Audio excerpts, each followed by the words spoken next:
بسم اللہ الرحمن الرحیم۔ السلام علیکم میرے پیارے معزز ناظرین۔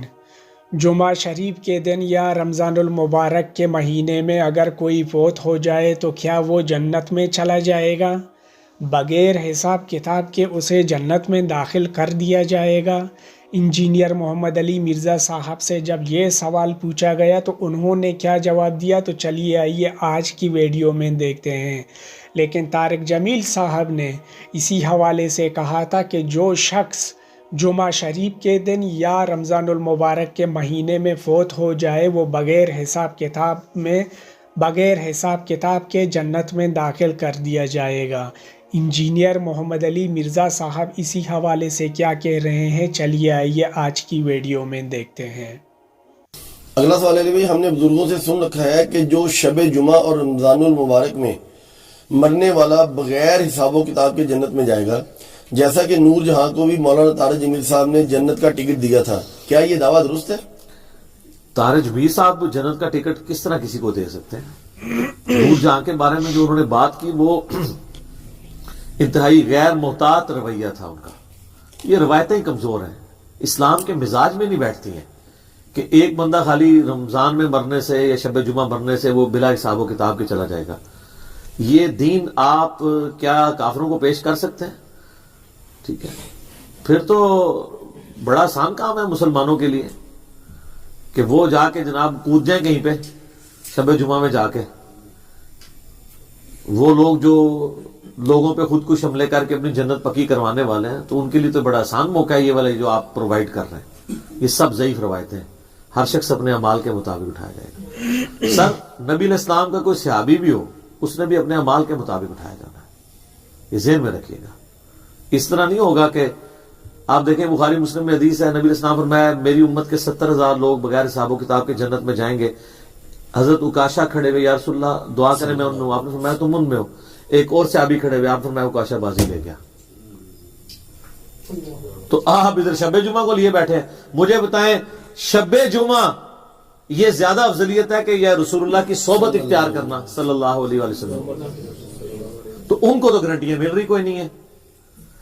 اشارات مبشرات 10 سے آپ ہے نا سر، ہمارا تو عقیدہ ہے الٹیمیٹلی سارے جنتی ہیں، لیکن جس نے یہ کہہ رہے ہیں نا بغیر حساب و کتاب، نہیں سر بغیر حساب و کتاب نہیں۔ نبی علیہ السلام کا فرمان ہے عمار کا قاتل اور مال لوٹنے والا جہنم کی آگ میں، اور ابو الغادیہ صحابی ہے، وہ صلح حدیبیہ کا صحابی ہے، تو اپنا عذاب بھگت کے چلا جائے گا الٹیمیٹلی۔ تو آپ لوگ کس کھاتے میں؟ ہم تو رضی اللہ عنہ کہتے ہیں ابو الغادیہ کو، کیونکہ مسند ابی الغادیہ مسند امام احمد میں ایک چیپٹر ہے جس میں ابو الغادیہ نے حدیثیں بیان کی ہیں نبی علیہ السلام سے، اور انہی حدیثوں میں ان کے اپنے رونے کا بھی ذکر ہے کہ مجھ سے عمار کا قتل ہوا ہے، وہ حدیثیں بھی موجود ہیں۔ تو بڑا نازک معاملہ ہے، تو صرف کتنے بیٹھے ہوئے ہو جناب؟ حالانکہ مسلم شریف میں حدیث ہے جنہوں نے درخت کے نیچے بیعت کی ان کو آگ نہیں چوئے گی۔ تو اس حدیث کی وجہ سے کچھ علماء نے کوشش کی ابو الغادیہ کو بچانے کی، تو شیخ البانی نے لکھا کہ یہ کوئی طریقہ نہیں ہے۔ تخصیص جب آ گئی کہ عمار کا قاتل اور آگ لوٹنے والا دوزخ میں، اب وہ اصحاب شجرہ والی فضیلت سے نکل گیا۔ ہاں لا صلاۃ لمن لم یقرأ بفاتحۃ الکتاب، وہ کہتے ہیں قرآن میں وَإِذَا قُرِئَ الْقُرْآنُ فَاسْتَمِعُوا لَهُ، تو یہ کہتے ہیں وہ تو حکم عام ہے، جب فاتحہ کے بغیر نماز نہیں ہوتی تو وہ نکل گئی، ادھر نکل گئی ادھر ہی نکلی۔ ٹھیک ہے، ہمیں کوئی خوشی نہیں ہے، ہم تو رضی اللہ عنہ کہتے ہیں۔ آپ دیکھیں میں نے کربلا والے ریسرچ پیپر میں ابو الغادیہ کی حدیثیں ڈالی ہیں قتل عمار کی، انہوں نے خود روایت کی ہے، میں نے رضی اللہ عنہ لکھا ہے بات۔ آپ سوچ سکتے ہیں کہ ایک شخص جس کے بارے میں اس کو اپنی زندگی میں یہ پتہ چل گیا ہو، وہ حدیث آتی ہے نا، ان کو پانی چاندی کے پیالہ میں پانی پیش کیا کہ پینے لگے، تو انہوں نے کہا کہ میں چاندی کے پانی میں پیالے میں پانی نہیں پیوں گا، نبی علیہ السلام نے میں سونے چاندی کے برتن استعمال کرنے سے منع کیا، اور پھر ساتھ زاروں قطار رونا شروع کر دیا کہ میں اس پہ تو احتیاط کر رہا ہوں کہ میں نے چاندی کے برتن میں پانی نہیں پینا، اور ان ہاتھوں نے عمار کو قتل کیا ہوا۔ ٹھیک ہے سر، بڑا نازک معاملہ ہے، مرنے سے پہلے ہے مسلمان کر لے اس پہ غور۔ کتابوں کا خدا اور ہے، بابوں کا خدا اور۔ سر یہ کتابوں کا خدا اور ہے، بابوں کا خدا اور، یہ ایسی چیز ہے اس میں کوئی فرقہ نہیں بچ رہا۔ اب یہ والی حدیثیں جو ہیں اہل حدیثوں کے لیے مشکل ہوئی ہوئی ہیں، وہ بڑا خوش ہوتے ہیں باقی ساری چیزوں پہ، ادھر آ کے وہ بھی پھنس جاتے ہیں۔ تو ان کو بھی یہ سنائیں آپ کہ ان میں بھی کتابوں کو فالو کرنا ہے۔ اپنی مرضی کی حدیثوں میں نہیں کرنا. بھائی اگلا سوال ہے کہ اگر ایک بزرگ بزرگ جو ہے وہ دوسروں کا روحانی آپریشن اگر کر سکتے ہیں تو اپنے بچوں کا ختنہ ڈاکٹروں سے کیوں کرواتے ہیں؟ اور خود بلکہ اگر یہ بیمار ہوتے ہیں تو اپنا علاج کروانے کے لیے اچھے سے اچھے ہاسپٹل میں جاتے ہیں. یہ کھلا تضاد نہیں ہے؟ ہاں جی یہ کھلا تضاد ہے نا جی. یہ تو انہی سے جا کے پوچھیں نا کہ آپ لوگ بائی پاس کرنے والے بابے ہیں, آپ لوگوں سے ختنہ کیوں نہیں ہو رہا؟ اس لیے نہیں ہوتا کہ ختنہ آپ کو نظر آ جانا ہے. ختنہ نظر آ جانا ہے, بائی پاس کوئی دیکھ نہیں سکتا. اندر کر دیا کہتے ہیں ہو گیا. میں نے آپ کو اپنے دوست کا واقعہ سنایا تھا نا, وہ میرے آفس کا کلیگ ہے, انجینئر ہے, الیکٹرانکس میں کی ہے, میرا سب آرڈینیٹ. ایک دن مجھ سے چھٹی لینے آیا, کہتا ہے جی وہ ابا جی کو ڈاکٹروں نے بائی پاس ریکمینڈ کیا ہے, تو لیکن ان کو پتہ چلا فلاں جگہ صادقہ آباد کے پاس کوئی بابا جی بیٹھتے ہیں تو وہ روحانی آپریشن کرتے ہیں. میں کہ یار پڑھا لکھا آدمی ہے تو. کہتا جی کیا کریں, ابا جی کے ساتھ مجبوری ہے, جانا ہے. ڈائیووں میں سیٹیں وغیرہ بک کروائیں, اور 3-4 دن کے بعد جب واپس آئے میں نے کہا بھی کیا بنا؟ کہتا ٹھیک ہے ہونا کیا تھا؟ کچھ بھی نہیں ہونا. کہتے میرے ابا جی نے کہا, انہیں پیسے مانگ لے 7-8 ہزار روپیہ.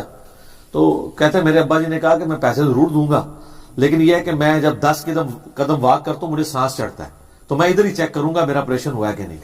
ہائے ہائے ہائے, انجینئر کا ابا بھی تھوڑا بہت انجینئر ہوتا ہے. تو آپریشن کر کے فارغ ہوا, وہ چلا, اس کو سانس چڑھنا شروع ہو گیا. ہم نے کہا کوئی آپریشن نہیں ہوا, سب جعلی ہے.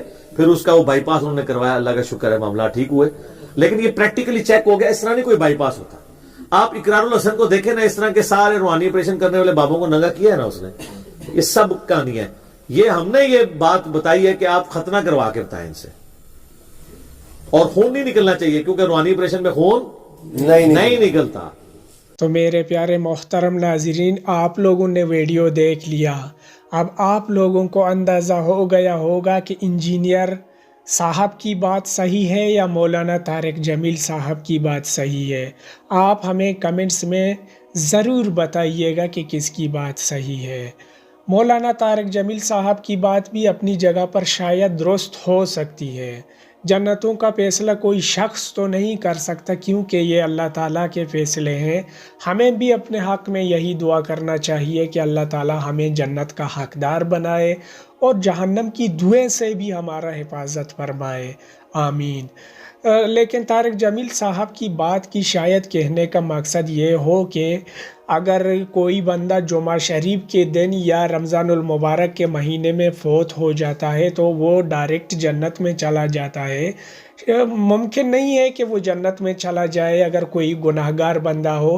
بات یہ ہے کہ شاید اسی مبارک مہینے کی وجہ سے یا اسی مبارک دن کی برکت سے اس دن اس پر عذاب ٹال دیا جائے یا پوچھ گچھ نہ کیا جائے, لیکن اس کے بعد جس کے جیسے بھی اعمال ہوگے انہی اعمال کے مطابق اس کا حساب کتاب ضرور ہونا ہے. یہ ہمارے ایمان کا حصہ ہے, کیونکہ ہر کوئی اپنی اعمال کے مطابق اپنی اعمال کی بنا پر جنت یا جہنمی بنے گا.